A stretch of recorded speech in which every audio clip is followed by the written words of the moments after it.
Welcome to the Online Trainer Show, where we help fitness and nutrition pros take better care of their clients and build profitable businesses. I'm Jonathan Goodman, and as always, I'm joined by Amber Reynolds. We're happy you're here. Let's start the show.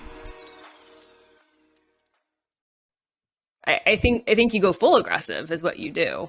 Let's just go full force, John. I go full aggressive into this one about how influencers are full of shit? Yeah. Might as well. Well, so who's an influencer? I mean, there are really good influencers that I don't think are full of shit, but I think how they became influencers often was full of shit. But like now that they're an influencer, they basically stopped doing all the shit that like actually got them to the point where they are, if that makes sense. Yep. Like again, this is kind of some like behind the curtain stuff, I guess. I mean, I know a lot of these people. I've known a lot of these people. I've grown up in business with a lot of these people who are like influencers, right? And almost across the board, they did some sketchy shit to get to where they are.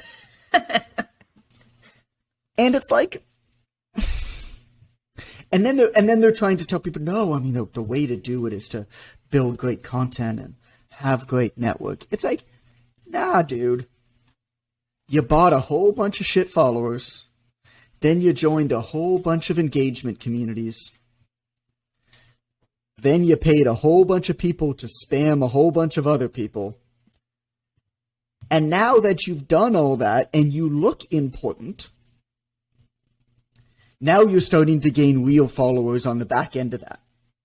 Or paid to be part of like a top 10 oh, article. Yeah, there's that. Oh, God, there's that. Those were so funny when all those were coming out. I know.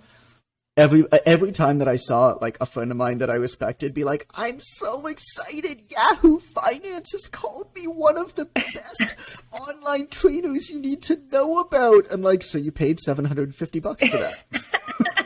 Because they sent me a message too, and everybody else. Yeah. And you're just the one who said yes. I'm so humbled. You're not humbled. First of all, you don't even know what that word means. If you were humbled, you wouldn't brag about how you're humbled. No. That's not the definition of that word. Anyway, are they full of shit? Look, social media is a tiny snapshot of what our lives are actually like.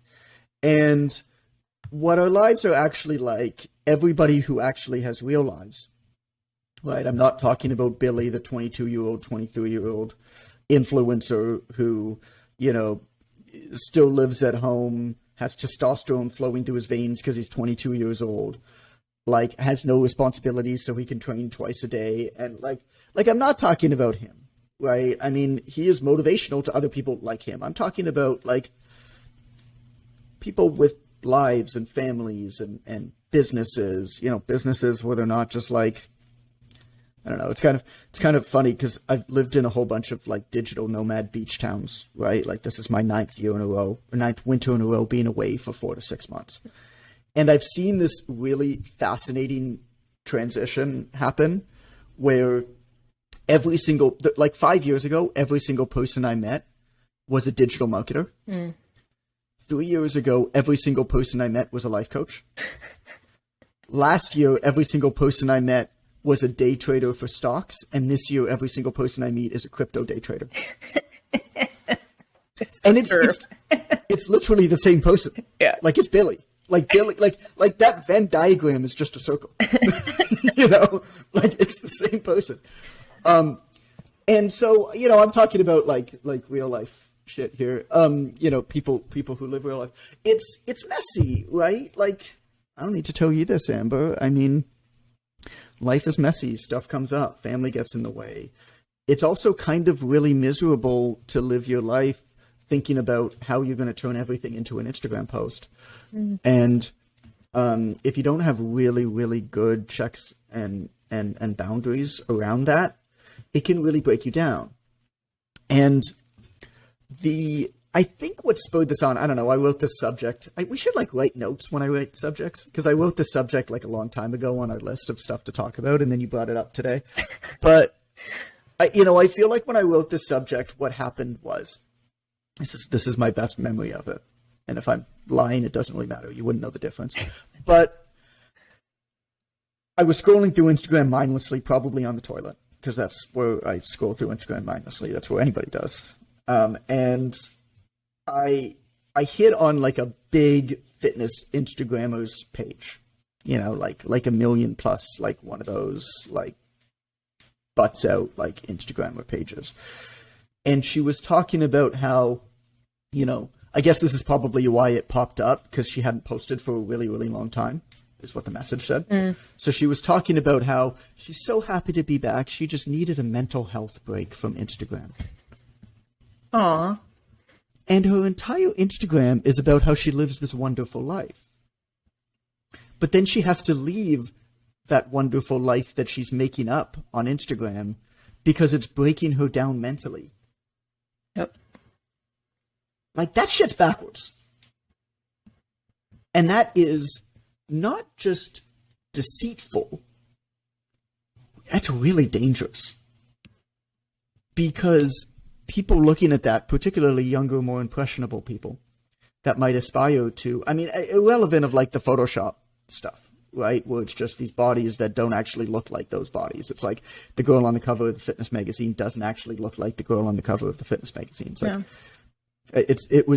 it was a big joke that I wanted to walk around, that I want to print 500 t-shirts that just say on them in big letters, "You don't look like your picture on Instagram," and just hand them out to people at fitness conferences. But I still think that would be funny, by the way. But it's, you know, it's one of those, like, if you are projecting this idealistic life with this idealistic body, with this idealistic partner, which often happens, you get all these Instagram relationships and stuff like that. And then you have to take a break from it because your mental health is being, and I mean, I'm not downplaying people who have mental health problems, but like, if that's something that you have always dealt with, then that should be a part of your platform. That's a really important thing to bring up. And in fact, if you do deal with mental health issues and problems that you constantly deal with, and you never talk about them, and you only project an idealistic life, you're actually doing a tremendous amount of damage to other people who have those problems. And I think it's just really important to put this into perspective of what actually matters in how you live your life, in how you live a rich life, right? And a rich life doesn't necessarily mean that you accumulate riches, that you make as much money as possible. To me, I mean, a rich life is different for everybody, which is why I really like the term. But it's not how to get rich that matters. It's how to live a rich life that matters. And that's what I'm really looking forward to projecting a lot more on Instagram. Like, what are the values to me that matter? I want to sleep well at night, which means that I want to make, I mean, purely if we're talking about money, which means I want to make safe, long-term investments. You know, I do own cryptocurrency, but like, it's Bitcoin, right? Like, I'm not playing around in any of the NFT stuff and that. And it's not even that I don't think that there's opportunity there. It's not even that I don't think that there's good stuff going on in that world. I think that there absolutely is. But my rich life means I don't want to worry about any of that shit. I want to sleep well at night. I don't want to have to constantly check my portfolio. I want to be hedged against catastrophic failure, which means that Allison and I have a few rental properties. We have our house. We have assets in the stock market. And then we have assets safe assets in the crypto market as you can have. There really isn't much that can take me out. I can afford not to put all my eggs in one basket that's really volatile in the hopes that it's going to blow up and make me super rich. I can't afford to lose everything. And I can't afford to put myself in a situation where I worry, where I'm not present with my family, where I'm not present from my work, where I'm not sleeping well at night. And so that's part of it, right? Same thing with work. I mean, what's really important with work, it's the balance. What's really important with fitness, it's like, man, I love working out.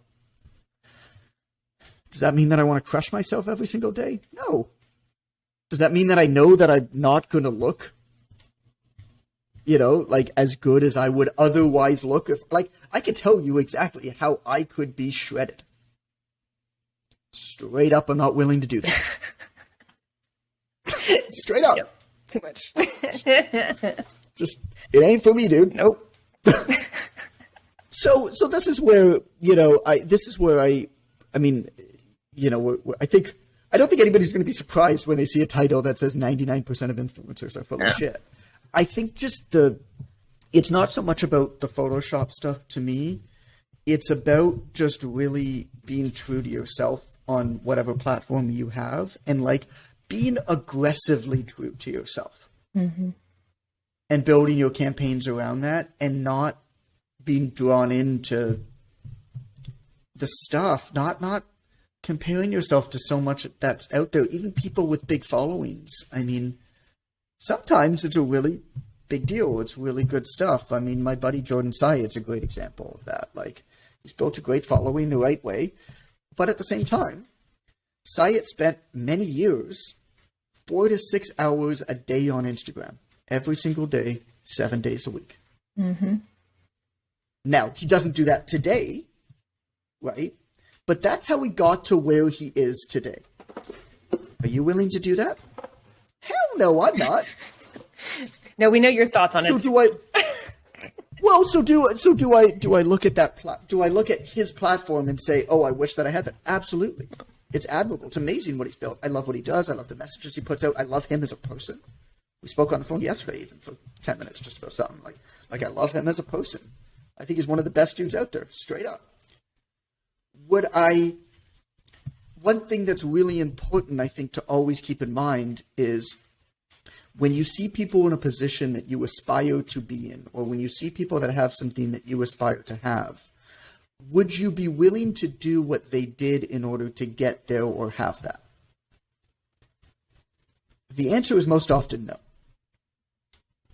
And it's hard because you don't always know what that is. And so that can be difficult. But